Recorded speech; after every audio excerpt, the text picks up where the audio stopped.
one of the unusual things about this group is that each guy in the group can lead. Any guy in the group can do it. Straight out the Ville. It's the Back Alley Fellas Podcast. They said we could never make it. They said Billy got it bumping.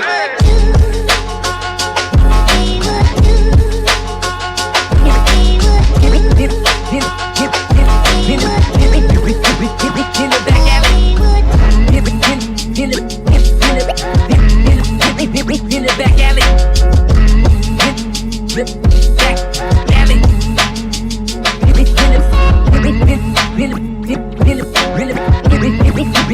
In the back alley. In the back alley, taking shots of whiskey and only go.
Yes, 1, 2, 3 in the place to be. You are now tuned into the dopest podcast in the galaxy.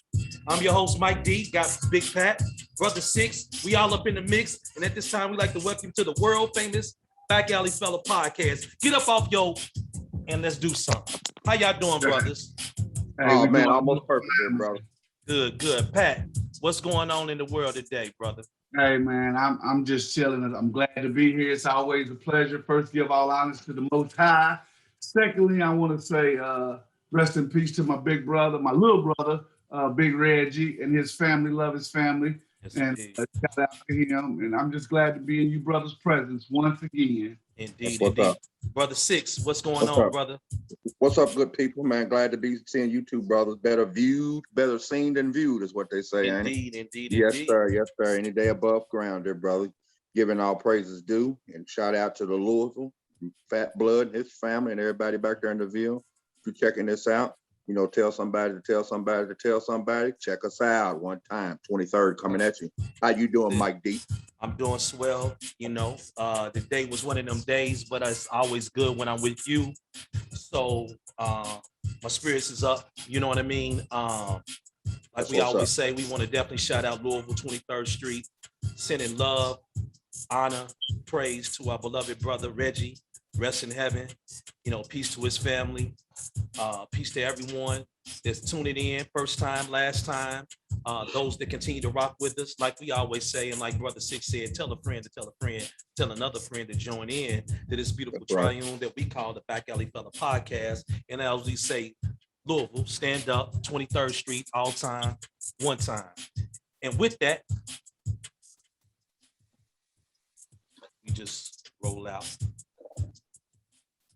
Trios only.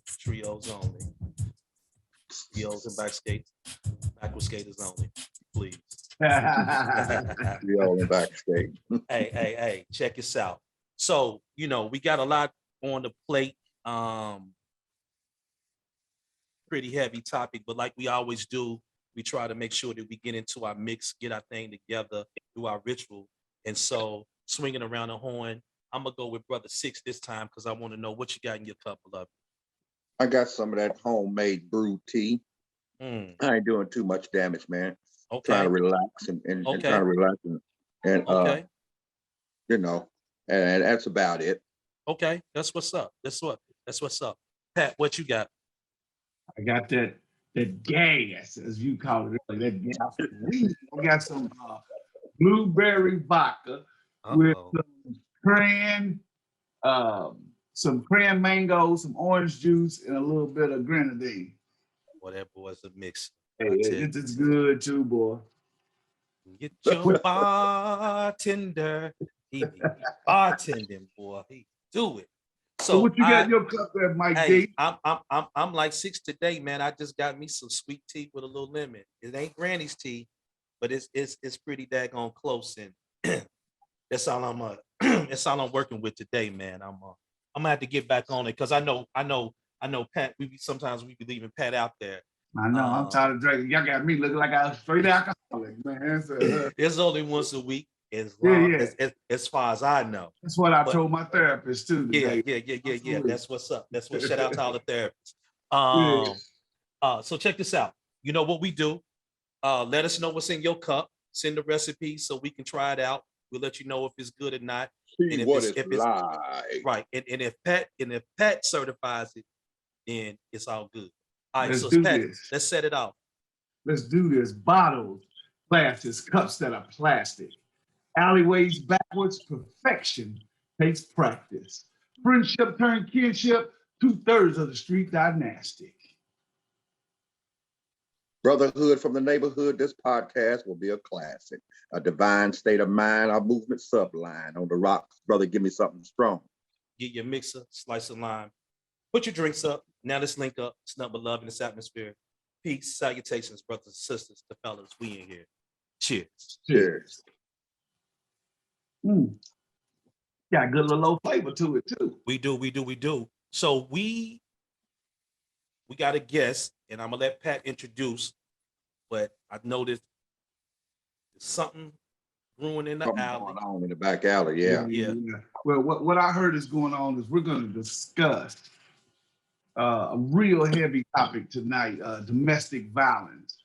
Not only in the African American community or American of African descent community, but just domestic violence in a whole across the board. So hopefully, I got a real special guest that I'd like that I hope still gets on. She's invited, and she said she'd come on, and she's actually lived through violence.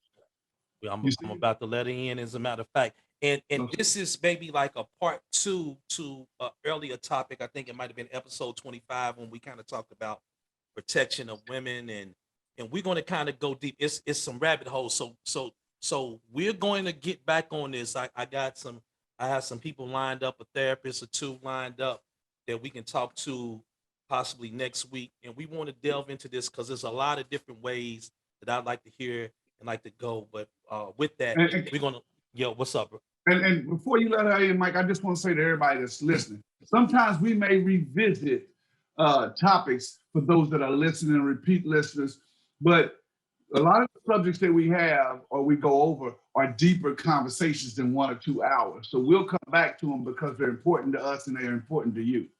And none of us are perfect. What we're trying to do is we're trying to have a conversation that we think all of us, we typically have, things that are sparking in our households, and we would just want to bring it out, and we want to open that conversation up because we got to be about the business of healing one. We need to heal ourselves, heal our families, heal our community. Right. And so the only way we're gonna do that is to talk. So I'm gonna bring the young lady in, and Pat, you can introduce her when she comes on, and we'll go with that. Okay. There we go. How you doing? How we doing? Good. Doing good. I'm So doing Pat, really good. please, good. So please introduce the sister so we can all kick right. it off. So for all those that are watching and are listening, first of all, again, thank you for joining our great podcast. But I want to introduce my family. I love Kim. This is my family. She's a great person, and this is a serious topic. And Kim, I want to tell you, I appreciate you coming on to discuss this topic with us. Just for a quick little background, we're trying to generate conversation in the Black community. We're trying to get things out there and make a positive change in our community. So we really appreciate you coming on here and discussing with us tonight. Mike? And so what we're going to try to do, sis, before you go in, and we'll do it like this. In my diversity inclusion classes, they talk about creating a safe space. So this is a safe zone. So whatever you want to say, whatever you want to share, you welcome to do it. What you don't want to share, you welcome to keep. We don't hold you to anything. We're gonna ride with you. We in support of you. And we're gonna listen, and we're gonna try to weave in as much as we can. So what we're gonna try to do is Pat, lead off with a couple of statistics. I'm gonna try to tie in, and we're gonna try to guide a conversation. Then we want you to come in and share whatever you want to do, and then we're gonna build on that if that's okay with you, sis. Totally Okay. fine with me. Okay. Oh, okay. I'm I want to say what's up to just you. glad to be here. Oh, okay. I want to say what's up to you. It's nice meeting you. It's my first time meeting you and seeing you. And I want to thank you personally. All of us do. You're a family on here, and we're not having a dialogue or a debate or anything. It's just merely a conversation, like Pat was saying. We just want to get the conversation started because enough people don't talk about these type of things. So we just want to make people feel like, hey, it's okay to discuss this because it's something that we do need to talk about. And we don't talk about it enough. We want people to say, hey, they talked about it. Maybe we can join them to talk about it. So thank you so much. We can save one brings life. me too. So Go ahead, as brother. we talked about, as I looked at and thought about the subject, we were talking about domestic violence. I went out on the internet. It's interesting what pops up on the internet when you put it in. So I'm gonna tell you now. I put in Google. I put domestic violence in the Black community. Is what I put in there, and this is what comes. It said, listen to the words. It said there's a striking statistic that may not be readily apparent to some people. Mm-hmm. Women experience domestic violence at alarming rates, more than any other nationality. Statistics show 40%, and those that are listening, 40% of Black women will experience some form of domestic violence throughout their lifetime. And to put that into perspective, and that's almost half of our women. Mm-hmm. And to put that into perspective, 31% of all women in general will experience some form of domestic violence, but 40% of African American women will. And it also says, lastly, Black women are 2.5 times more likely to be murdered by men than white women. And over 90% of killings were committed by someone who knew the victim. So the statistics are out there, and we have to start talking about these subjects in our homes, in our communities, amongst our friends, because it's happening to our women that we love. And I want to add on to this. So when we did our podcast, I think it was pod 25, I believe, and we kind of touched on this, and we had Sister Dora that came on and shared her story and shared some things. I remember going out to ujimacommunity.org is one of the things, and this is an older report, but here's some of the things that came out to me as well. It said that for every Black woman who reports rape, at least 15 Black women do not report. 1 in 4 Black girls will be sexually abused before the age of 18. 1 in 4. Wow. 1 in 4. According to U.S. Department of Justice, 1 in 5 Black women are survivors of rape. 35% of Black women experience some form of contact sexual violence during their lifetime. 60% of Black women report being subjected to coercive sexual contact by age 18. In the U.S., 38% of Black women experience sexual violence other than rape during their lifetime. African American girls and women 12 years and older experience higher rates of rape and sexual assault than white, Asian, Latina girls and women from 2005 to 2010. Among students, 11% of Black girls in the National High School sample reported having been raped. I mean, listen, when I saw that, I said, what the hell are we doing to protect our Black women? I said that too. What are we doing? What the hell are we doing to protect our Black women? Man, we fell in on an epic level, and we cannot play with this no more. We can't play with this any longer. We have to be about the right. And so I shared, and I was talking to the brothers earlier, sis. My wife has shared with me one of her friends And this might have made the news in the local areas in Atlanta, and I think maybe national TikTok. It's a young lady, attorney, 38 years old, that was killed just not too long ago by a boyfriend.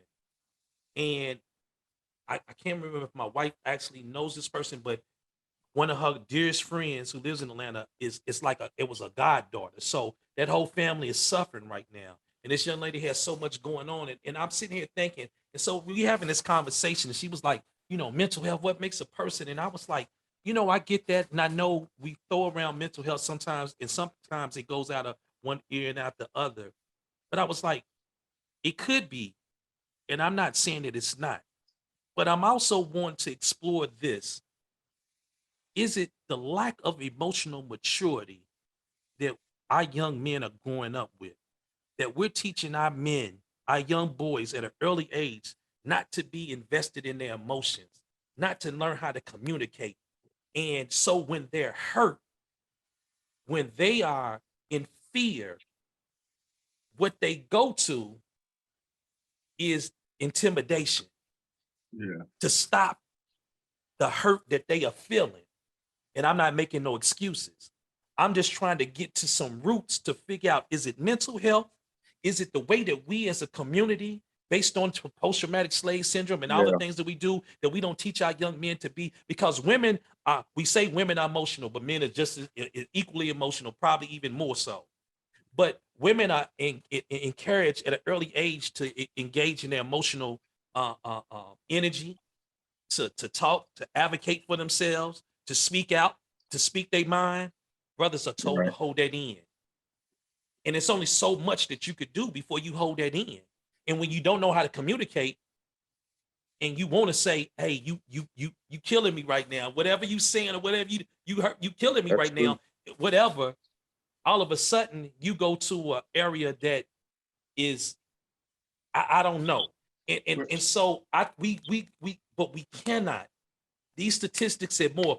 We cannot stand for Black women going through what they going through because it's being done by Black men. That's what you know what, that's what's scary to me about listening to you and Pat with these statistics is we're talking about our Black women, and we're not talking about somebody else doing this to the Black women. It's ourselves. Y'all, and I'm like you, Mike. And you got to jump in here, Kim. You got to go ahead and jump in here. Yeah. You can jump in, Kim, because it's just because I've seen it, in my home where my mom wasn't no punk, but are they seeing it in the homes? Are they seeing it in the streets? Do they not know no better? Are they learning in the community? It's very tough and it's scary because it's like, it's like common. It's common now, and if it's not the man, it's the woman, and they're doing it in front of the children, and it's just, we man. gotta break this cycle. So sis, man. Please jump in. Because we try to make this a comment. It's like we sitting on the porch drinking tea. You on mute? Let me get you off. Take yourself off mute. Take yourself off mute, Kim. Okay. Okay, there we go. Yeah. Come on, sis. Talk to us. So with my situation, I like to think that my husband he suffers more from mental illness. Also it's a lot of childhood wounds that he didn't heal within himself. It's like the inner child that he needs to really heal within himself. There's a lot of things that he's held on to, and he's inflicted that pain on me. Did you all ever? Let me ask you this, Kim. Did you all? And again, like he does, and it's different when it's like mental illness plus narcissism and all of those things. Did y'all ever discuss maybe getting some kind of counseling?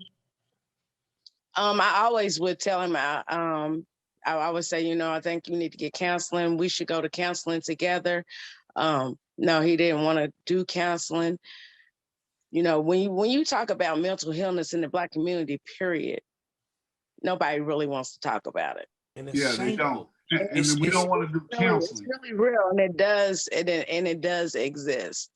mental illness is very Listen, real. we all used to joke about, oh, such and such crazy than a mom. Or look at them, you know, and we don't think about the fact, and we don't think about, like, when we think about in our community, the things that we see oftentimes, and I'm not speaking to because we're not a monolithic thought process as far as Black people are concerned. We have different social, economic, and all that things. But when we think about the community, and I'm generalizing, and the trauma that we go to, we've never had an opportunity to heal, period. So we're trying to figure out what normal is on top of trauma, on top of trauma, on top of trauma. And Yeah. again, not making no excuses, Well- but it's all of this stuff. And then go ahead, sis. Yeah, I'm not making no excuses for my husband either. But he, you know, and he come from a broken home. His parents, you know, they grew up, when the crack era hit, it hit. And it took his parents. They was on a 10-year run, you know. And so crack destroyed his mother and father.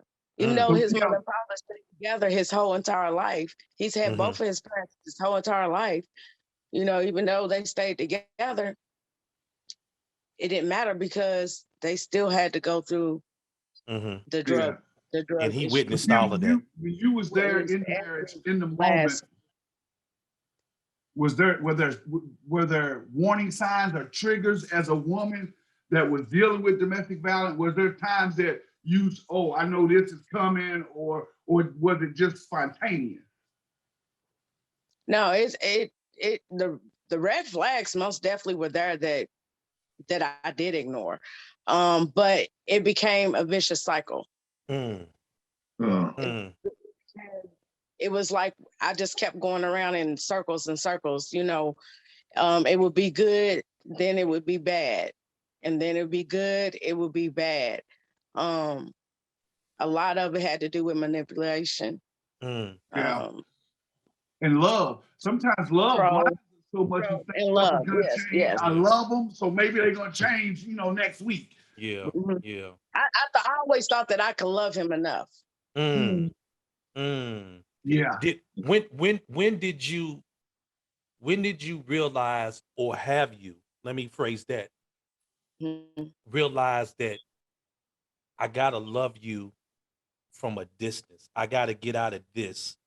When did that, like, how did that, what was that process, and was there anyone there that helped you? Like, how did you go about that? You know what I mean? Because we want to talk to the young sisters that may be still going through this, and and we want to do that.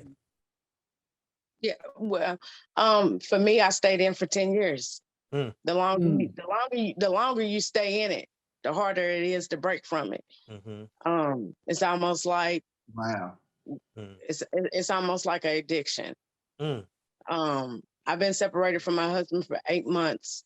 I have to say truly that it's been the power of God that has helped me tremendously, because when I stopped praying for my will and started praying for his. Oh, wow. And I don't know if you understand that, but when you stop praying for your will and you start praying for God's will and purpose, then you will see things start to happen and shift and change in your life. And I got the nerves 8 months ago. I never had got the nerve in 10 years to stand up to my husband and to fight back. Wow, 10 years. And just for people that are out there, listen, let me just jump in here real quick, Mike. Yeah, please. Sisters, you know, again, she's my family. She's got her stuff together. So for those that may be in the moment now, you can do it. She's doing well, got a great job. She looks amazing. So you can do it. So for anyone that's listening that may be going through something that's still a little unsure, you can do it, and you can make it without that person in your life. That's right. And we want to, you know, when we post this, we want to try to share some links and some numbers to some places that if you need some help, that you can go. I was telling Pat when we was looking up some things, and I went and I pulled up the domestic violence hotline. And I have that and the statistics with that. but what I thought, what I thought was interesting, fam, what I thought was interesting was this: is as soon as you pull it up, Yeah, I seen it it. has this big Big, thing in red that yeah, says, pink or red or whatever. if you feel like you are being monitored, that you're in danger, click off of this now. And then it says you could click on this X twice and it will erase the information on there and make sure that you, and I was like, my God, even in trying to find help, they gotta make it to where you can't do this. And so I wanted to ask you, with the power of God and being able to find that inner strength to do that, are you, or have you, and are you getting some help from a therapist? Are you seeing someone right now? I have a therapist and I have a psychiatrist. Oh, okay, good. Awesome. That's Awesome. great. Awesome. And Something that we, Because I say partly is like I said, it's like a drug, it's like an addiction. Mhm. And sometimes you don't realize you're in it until you're in it. And so and a lot of times people looking from the outside can see it more than you can because you're in it. You can't see it. Yeah. Yeah, You're blinded. blinded. You're Yeah. blinded, Mm. by love. Yeah, and true You know, statement. it's so and my husband gift giver. So I also began to learn that those were guilt gifts. I Mm. call them Yeah, guilt for gifts. yeah, And everything else, and everything that he's ever done, it was for him. It was never for me. It was never for my sons. It was all for him. It was all for his image of how people looked, because he always worried about how people looked, viewed him, and Sure. perceived him. Sure. right. And you So, said you did. one of the things that men like that, narcissists, they hate to be exposed. Mm. Wow. yeah. Mm. So I I heard you began to mention expose him. you do have children. I do have two sons, Hmm. and how young are they? when I met my husband, my youngest son was 9, my oldest son was 13. Okay. My sons started to get older, Right. and neither one of them, they're not, that's not their father, Mm. and I had to start to think and realize that now I'm putting my sons in even more harm, because now they're getting older and they want to put themselves in the position to defend me. Yeah. Yeah. Yeah. Yeah. Yeah. Yeah. Naturally. How I know Pat, you was gonna ask Yeah. something. Go What ahead, I was brother. gonna say is, and I think back all the way to when I was in high school, and it just popped in my head as she was talking. I got off the TARC right on 23rd and Broadway Mm-hmm. in Eric, and there was a guy that was jumping on this girl right there, broad daylight. So, being who we are, we jumped in, snatched him up, threw him on the ground, stuffed him up a little bit. And the lady started yelling at us to get off of him. And then we got off of him. She helped him up, and then they walked on down Broadway. And I had forgot about this. I'm 54 years old now, and all these years I forgot about that till just now. And I'm really thinking about the reality of that. I mean, he was really putting his hands on her. I mean, punching her, kicking her, threw her down, and we didn't even know him. We put our lives at risk. We didn't know if he had a gun or what. And we scooped him up and scuffed him up and everything. And then she was basically making us get off of him. And that shows the power of how love is in these domestic. Or like you said, that addiction, that codependency, And and you That don't code, even know I you in need it's you almost to love me. I yeah, need and you it's to love me. right. It's almost Yeah. like before they get to that physical part, they break you down mentally to Yeah. and you don't even realize it, and then you look up and You you in it. like, You I wake can't. up, you like, I'm in it. Pat, I remember being in. I was at Fort Stewart. I remember we were going to I think it might have been something at one of the NCO clubs, but this was like a function, a unit function kind of towards in the evening.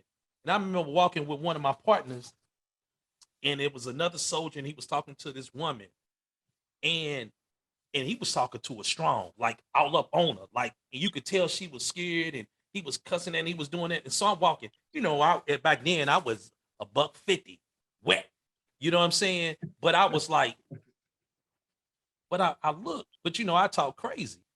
So I'm listening and I'm watching him, and he's like intimidating. He's kind of nudging and pushing a little bit.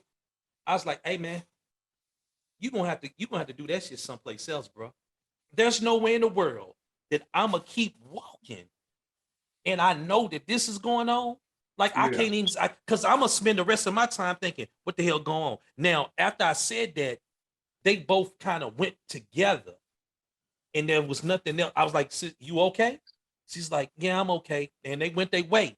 Ain't nothing I can do about that. Right. Yeah, that's hard. But what I can do, but there's a fine line, because as Pat said, you can find yourself getting attacked, in the middle of something. Yeah. getting hurt,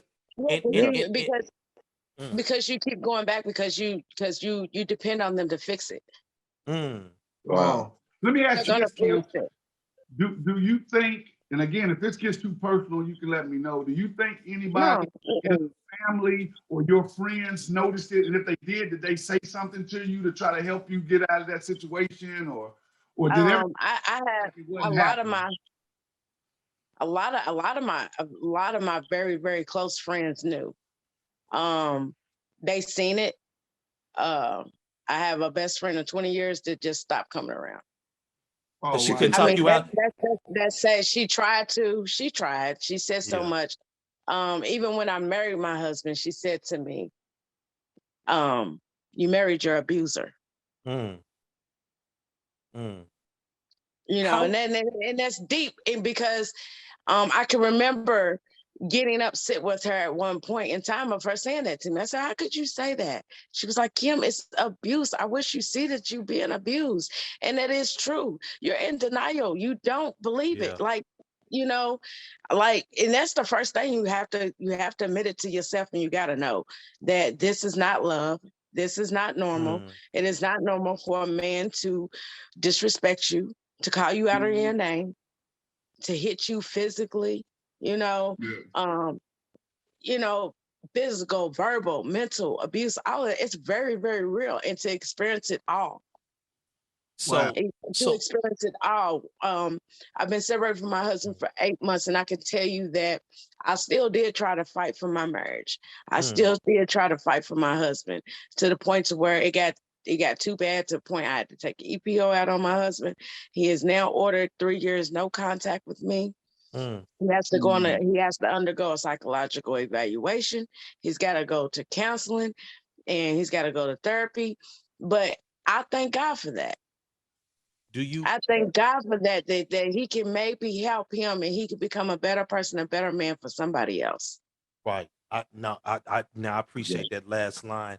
That's right. So let's pause for a real quick second, because you said something, and I think that I don't want that to go lightly. We got to say Shine the light on it. Yeah. We got to hammer this on. I don't want to call them men. Fellas, we can't do this shit no more. Yeah. There ain't no way in the world. And I'm all for, and I don't want to convolute, apples and oranges. I'm all for, police brutality and the things that we do on that, and but there ain't no damn way, that we can sit here and say that this is cool. Like this, calling our women, like that can't be a badge of honor anymore. We got to start calling that shit out. We got to stop. We cannot do this, man. When we talk about damn near half our women, right? You know what I'm saying? So if I had my 2 daughters, your daughter 6, and one of your daughters, Pat, at least one of them is gonna be gonna be, and baby, the other one might be sexually abused. Right. Yeah, What the hell? Like that's real.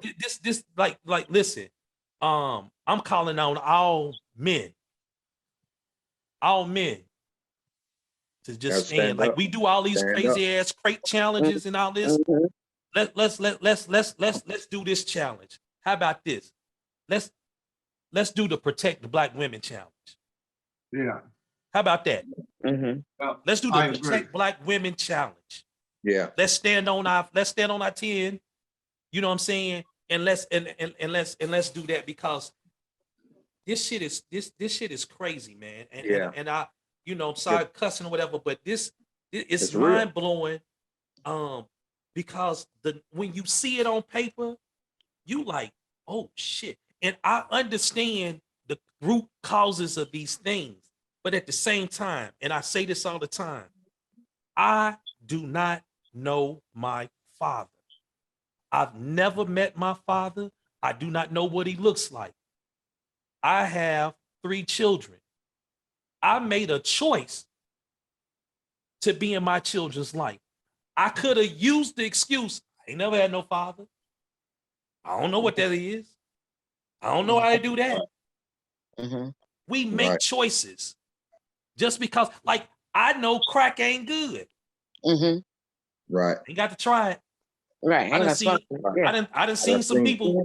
I done seen them down on the streets laid out. I don't need to do that. Observation. So you know what I'm saying? So I don't need that. So there's certain things that we know. Calling your woman, if that's your woman, how the hell you calling your woman out of her name? Yeah. How you putting your How you hands on treat the her woman like that that? love you? The minister said, what did the minister say in one of his things? He said, a nation rises no higher than the black woman. than the woman. That's right. The minister said this. I think it was back in the Years early ago. 2000s. Yeah, it was early. Yeah, A nation can rise no higher than the woman. I want to touch on. Please, I go want to ahead, touch sis. on what you said. What you said I didn't have no father. And this is where I'm gonna come in and say with women, how we end up choosing the wrong men, how we end up with the wrong men. Because, and I'm not, not trying to make excuses for us as women, but one way I could say that I know that I stayed and dealt with so long because of inner child issues that I had also of having I had abandonment issues. Yeah. We've discussed stuff like that too, Kim. I had my father in the house with me, but didn't have a father. Now, God rest his soul. I love my daddy to death, but he never told me anything. He never told me he loved me until later in years when he was sick. So we grow up with these things, and the stuff that's built up inside of us. Yeah. And our parents did the best that they could do with what they had. Some things that happened that we grew up with. Yeah. And I remember my mother and my father, they were married. So when my mother decided to separate from my father, I was 9 years old. And I was always a daddy's girl. So when they decided to separate and divorce, with my mom's from Louisville, we came back to Louisville. And what I know is my dad's just gone. Yeah. He's just gone. And now that I get older and I can discuss it and I can talk about it, I've reconnected with my father. I have a relationship with my father. I've always known who he was, Right. But my mother and father, they was only concerned about their issues with it that they had within each other. I didn't matter. Yeah, and like Pat said, sometimes in the mix of things, they doing the best they can with the information and the knowledge that they have, right? And we gotta we just have to show them grace and mercy because you Right. know it's They didn't the know no way that better. it is. Didn't have no better. Yeah. Yeah. Right, know, right, Like my mom right. and and And you know, understandable. You know, and I right. now that I do have that relationship with my father, and I can now sit and I can be open with him about it, and I can talk about it, and I Yeah. can tell him how I felt. You know, Good. and Good. and he can Good. express his love and his Good. concerns to me, and Good. so we've talked about it, and that's helped me grow a lot. Good. Yeah. It's helped me and, grow a Communication is lot always as a good. woman. I do that with and my younger we as a daughter too. people, Yeah. we have to get better with divorce and separation. And Yeah. we had discussed this one time before, Kim, because it's never a good thing to stay together just for the kids. In the fact that if you're going to be arguing and fighting and all that stuff, that's not good for the kids. But in the same token, if you're going to split, you got to think about the child. And I think both parents should still have the opportunity and be available and still And be be in. fair about it. Well, but you know, Exactly. but I remember rest in peace to our ancestor, Dr. Francis Cress Wesson. You know what I'm saying? Who wrote the ISIS paper. And I remember watching a video that she talked about, and she had made this comment about, you know, uh, ideally to raise a nation, the the the man when they get married, the man should be like 35, the woman 32. They should have two, no more than three children. They should be stair step, like 2 to 3 years to give the children um lap time, adequate lap time, and in your mating process, if they ain't got a library card, you know, and that's kind of obsolete, but we still got libraries. And the Yeah. point that she was trying to make is that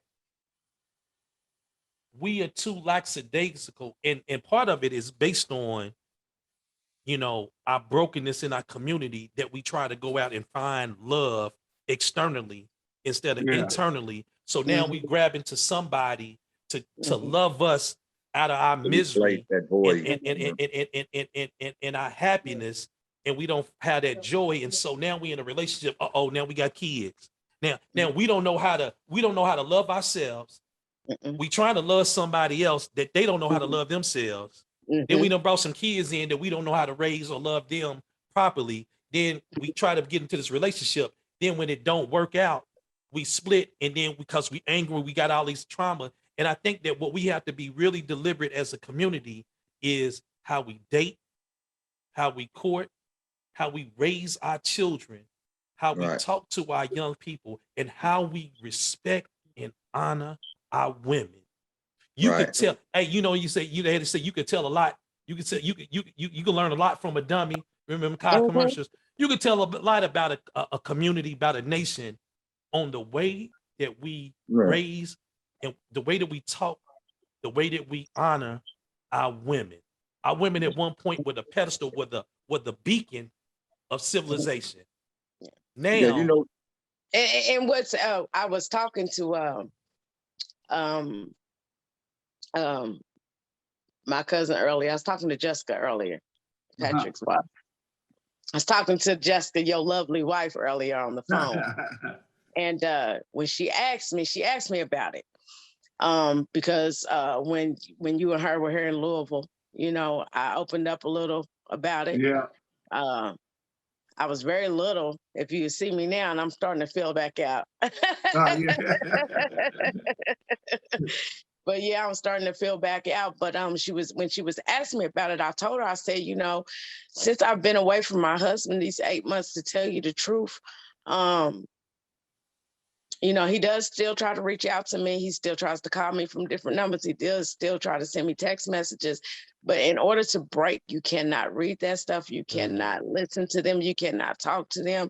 You can't do none of that because they have a way of making you feel so guilty and have a way of making you feel so wrong for every little thing that you do and everything that you've done. So, and that's how they always will you back in. Yeah. So that's in hard. order to get away, you have to really break Stay away. away. Yeah, you have to stay away. And you have to And stay you know, away. You can't have conversation with her or anything. But what I told her earlier was, I said, what I realized most is how much I had imprisoned me inside of me. mm, Wow. Talk about that, sis. Talk about that. Talk about how that. if you much could. of me that I wasn't anymore. How much I was in prison inside myself. I couldn't be me. I couldn't be who I was. You know, I'm a very happy person. I'm a very energetic person. He dimmed my light. Mm, He dimmed my Wow. fire. mm, And I'll tell you now, I am free. mm. Yeah, Phil, that's good for you. You know, Yeah. that's exactly what I was telling her. Yeah. I said it's hard. I can't tell nobody Mm, how free I feel. mm, How Yeah. free I feel that it's okay to be me. mm. And it's Wow. Wow. okay for me to love Mm. me. Because I'm Yeah. crazy about me right now. Gotta Hey, be. talk about Ain't it. no, ain't no Talk other way. that. Talk that. Talk Yeah. that. Oh no! And listen, When I say it, but those are tears of oh joy man, because I'm crazy about me right now. That's listen. good. And I'm You gonna got me tell over you, here. You got me over here. Got some onions. Somebody cut some onions over here because You that know, made me feel I'm good to hear crazy that about free. me, you know, Yeah. No, I and like appreciate I that. said, I Yeah. started, and like I said, I Yeah. started praying. I did. I really started praying. I started praying. I started saying, God, your will, not mine. Your purpose, not mine. I'm trying to get out the way. And because we say we give it to God all day long, but we keep taking it back and we keep putting our hands on it. But it was when I finally just took my hands off of it totally that I Jesus, realized God hopefully. he's got me. He's got me full control. I give him the steering wheel, he can drive. That's right. You know, That's right. and I was empty. And I knew I was empty inside. And I asked God, I said, fill me up with you. Put more of you in me. Fill me up with what I need to be filled up with. I started reading Proverbs, you know. And I can say that I'm not totally where I need to be, but I'm on my way. On And your I'm way. excited about the journey that I'm on right now. He's not done with you yet, sister. You know, I'm and telling and the you, first Kim's step super was talented too, man. She's got a to lot admit. of talent. Yeah. That's- Girl, she can lay hair, she can do all that stuff. I remember from years ago, I had seen Kim. I was just telling Jessica I the was last just time. about to say she used to do your hair. She used to lay your No, hair down. no, We she get used to her. lay hair. I mean, Kim been doing hair for years. Nah, Wow. that's. I mean, It's a goodness. beautiful I Yeah, mean, thing, man. We are that's so good. talented as people, man. And He's a good person. but I want to tell, yeah, man. I'm gonna He tell deserves all your people work that are for. watching and listening, but I'm gonna first speak to Kim and then I'm gonna speak, and I mean this from the bottom of my heart. So Yes, yes. I really didn't know the magnitude of any of that, but from this moment on, I want you to know you always have a home here. And if you ever need to talk, you can call me or Jessica. If you need to get away, you get in your car, or we'll come get you. And for anyone that's listening, you got someone in your life that you may have pushed away or left, but you can call them. You can still reach out to them. And if you can't, hit one of us up, and we'll do the best we can to help you from afar, with phone numbers, emails, or whatever. But just let somebody know. Yeah, Yeah, talk about it. and the thing about it is, I can say this too. I'm very, very blessed because the people who loved me before it, they still loved me after it. They was just waiting on me.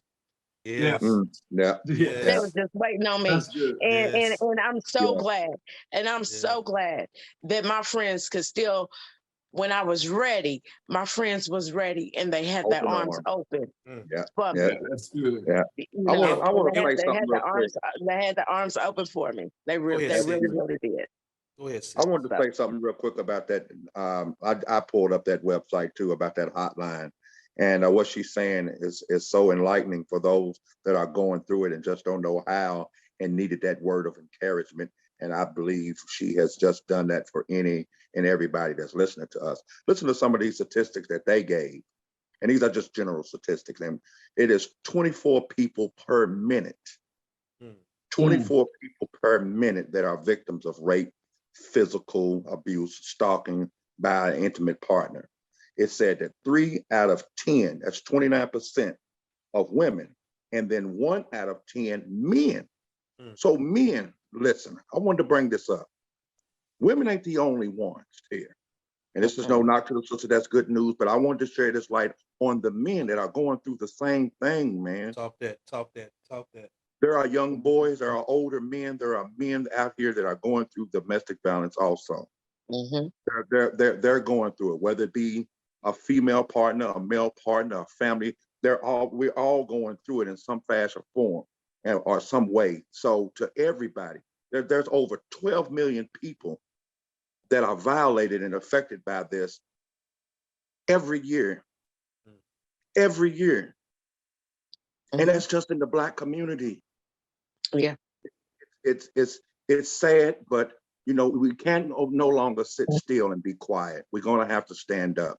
And I just want to say, all of the women, it's our Black women and our Black men. And what we're trying to say on this podcast tonight is that if you're going through something like that, say something. Mm-hmm. Yeah. Say something. Yeah. Please. And then I had a friend at work, and well, actually, to tell you, he wasn't even my friend at work at first. I really couldn't stand the guy. I'm not joking. I could not stand this man. I don't think he could stand me either. I was a pain in his side. But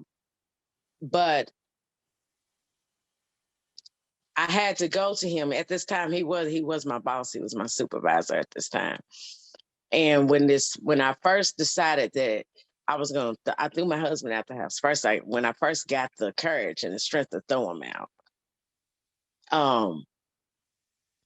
it was traumatic for me.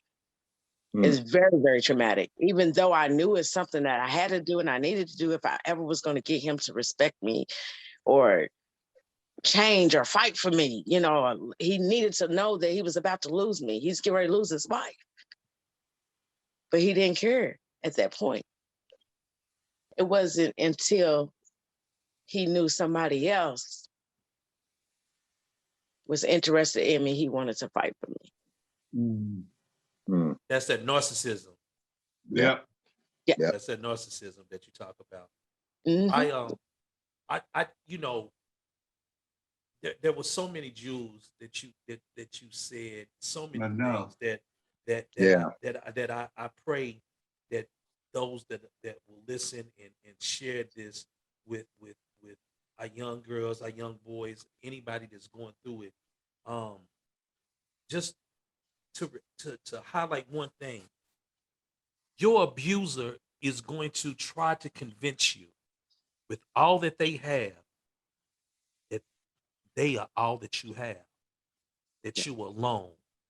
And just like Sister Kimberly said, there are people that had to separate because they couldn't watch you go through what you were going through. But when you ready, your true ones, they're gonna be there. So I'm trying to tell you, you're not by yourself, like Pat said. So because you family, and I'm assuming you in Louisville, right? Mm-hmm. So I'm in Naptown. Okay. So if for whatever reason something has to happen, you get in contact with the Pat. If I have to come down, I got a crazy brother, and we got all kind of crazy family that grew up on 23rd Street. We used to set it off. Well, that's what I was gonna say is that I had to open up to my boss a little bit at work because I needed some time off. Yeah. I didn't tell him my whole story or nothing. I didn't tell him because I didn't want to tell him none of my business. Right. I don't want nobody to know. Right. But I opened up to him just a little bit. And when I did, it made him see me in a different light. And the way in his response and the way he talked to me, it made me see him in a different side of him also. Salute to him. And he's my friend now to this day. But I can remember when my husband threatened me to take my life. And I did. I picked up the phone and I called him. He said, wherever you are, it doesn't matter. I'll come and get you. Wow. Come and get you. A lot of times I got brothers. I got a lot of males in my family. But the reason why I would never involve any of them was because I never knew if I was done. Wow. Yeah. I did it once. One of my cousins fought him, and I did that once. Guns and stuff came into play, and I did that one time, and I went back to him. Mm. Wow. You know, so it gets really deep. I let his family become my family. I became totally nothing but loyal to them. You know, we would come around my family when he felt the mood was right or when he wanted to. And as my sons were getting older too, he was doing things to push them out of the house. He wanted them out of the house. You know, so these are all things that you got to pay attention to when they're isolating you. Yes. If you available next week, I think the plan is, and I have to talk to my wife and I can let Pat know to let you know, we're gonna have a young lady that I've met, you know, her and her husband, and she's actually a therapist. She actually went into business with domestic violence, and we want to bring her on because we want to get professionals on to talk about it and what they know. And you're more than welcome to come back on and just listen. Yeah, your story, and get your bring up, testimony. like, whatever and is there, you know, and we just, like we said, we on the porch, but we the family that's like, all right, all this foolishness, enough is enough. Let's clean this up. We got we got to you know, start doing something. And We I got to tell start somewhere. and I tell people now to this day, you know, I don't have a problem with sharing my story. I don't have a problem with telling nobody my story because it can help any man and it can help any woman. Yeah. Yeah. It can. You know, I agree. it really can. But the first thing is we gotta admit. We gotta come out of denial. Yeah. We gotta say what's happening when it's happening, because it's happening. It's going on. You know, and I can tell you, I spent 10 years with my husband. You could tell me before I got with my husband that I said I wouldn't ever go through that with a man, but you don't know what you will go through. You don't know what you will deal with until you walk in those shoes. And I just, you know, a lot of times people was on the outside looking in. Sometimes I would tell them, you see my glory, but you don't know my story. You know, you don't know my story. Now, I mean, it got to the point, you know, you can't even walk out the house. You can't go nowhere. You can't do nothing with your girlfriends and nothing, because why? You're messing around. You're always being accused of cheating, you know, always being accused of lying when you're telling the truth. It's just, it's a vicious cycle. It's an emotional roller coaster. And I'm glad that I finally got the nerve to tell him, I want off this emotional roller coaster. I want off of it. I don't want to ride no more. It gives a whole new meaning for me. At the top of the podcast this evening, when I said it's good to meet you and see you. When I heard you just give that last testimony, it's really a pleasure to know you and see you, because from your story, it's and she's such a beautiful person.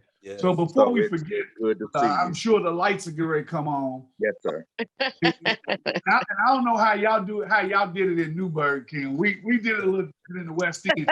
The street lights came on. We had to get home. But you know it.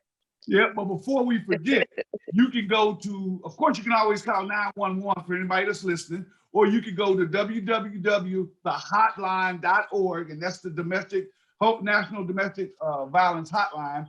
You can go on that site and actually chat live with them, or you can text the word START to 88788. And then you can always reach out. Again, you can reach out to us. We can't personally get involved, but we can probably make some phone calls or whatever we need to do to try to help.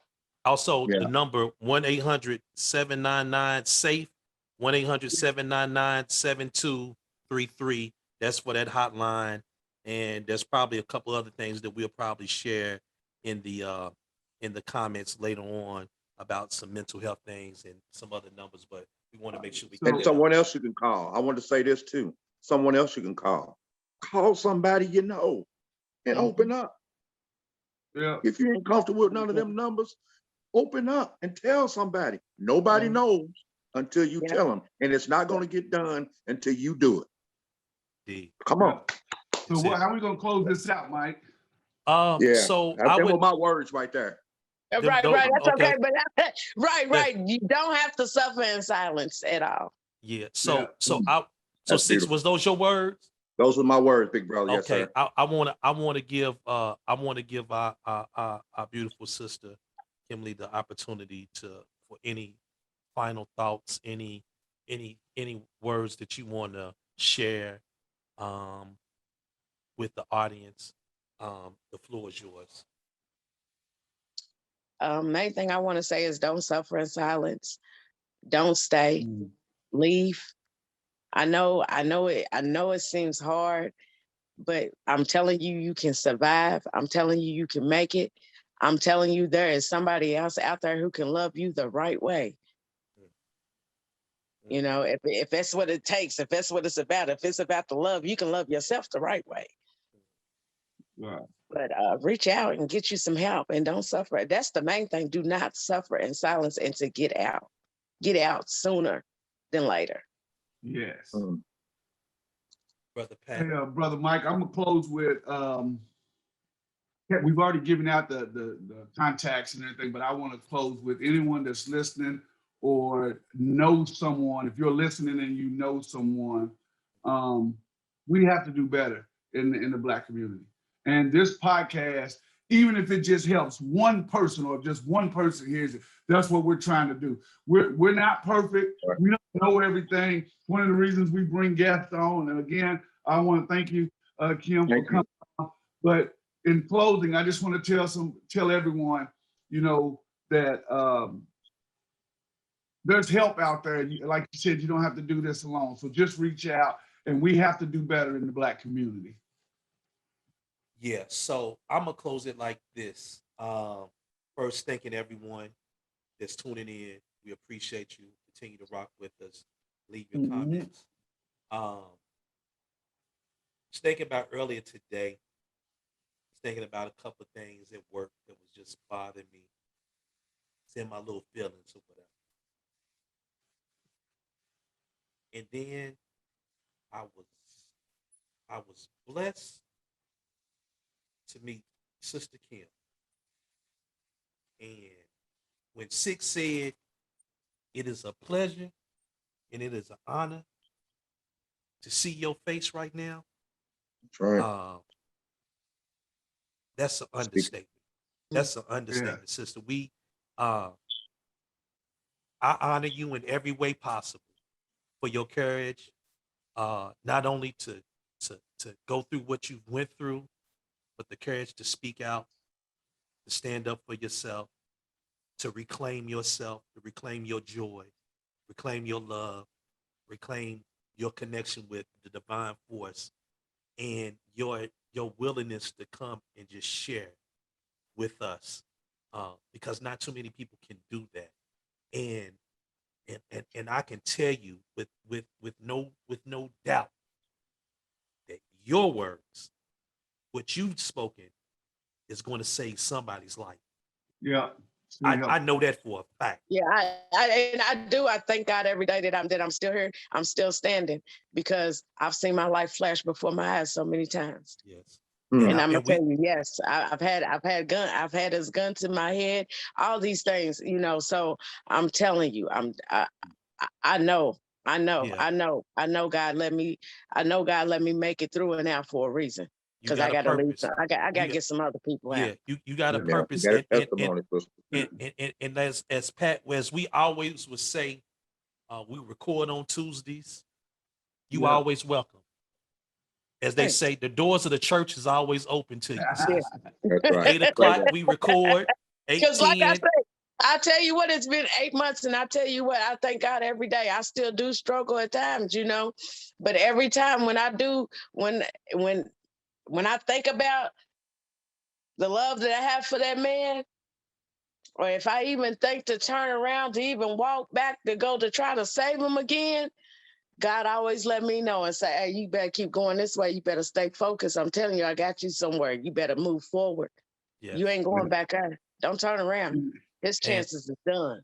And I continue to pray for that strength, that That's wisdom, that you have to just keep. And I pray, and I'm thinking in advance for your protection, for your children's protection, for your family protection. I pray that brother gets the help that he needs to become a better Yeah. man, not Right. for you, but For for somebody someone else. else. Yeah. But I Or pray that itself. Mhm. whoever is ordained to be with you, that they understand what they special. But like Pat said before I close out, is that Black people, we got to do better. You And got to do better. we must do better. And my challenge, our challenge, the Back Alley Fella challenge is, let's challenge ourselves to protect our Black women. Yeah, Because our let's do Black that. women are protecting us. Now it's time to return that. Let's Right. let's protect our women. Let's exalt them. Let's put them on a Yeah. pedestal that they deserve. And let's see if we do that, if we can't change this thing around. And so thank you. Thank you. Appreciate you. Thank Mhm. you. Thank I y'all for will having close me. out. Thank I will close out with my song, but I don't even want to Yeah. do it tonight. Yeah. Yeah. So What salute song? to you. I'll see. Did you ever, when you was What younger, song? kid, you used to Now watch, you gotta close out with Leela. Now you gotta play Leela James, Break My Soul now. Well, Hey, see, y'all gotta listen to that. Listen to that song for real. That's one of okay. my get over songs. Leela I James. definitely Leela James. I definitely play it, but we don't want to get struck down from YouTube for copyright infringement. We got an issue with YouTube, but we would definitely take it Okay, out. all right, Leela James, all and and in the links, we're gonna send some stuff. So hopefully we'll have a link for people that if you're in a certain state, you can click on that, you can get help. And again, my brothers, I love y'all.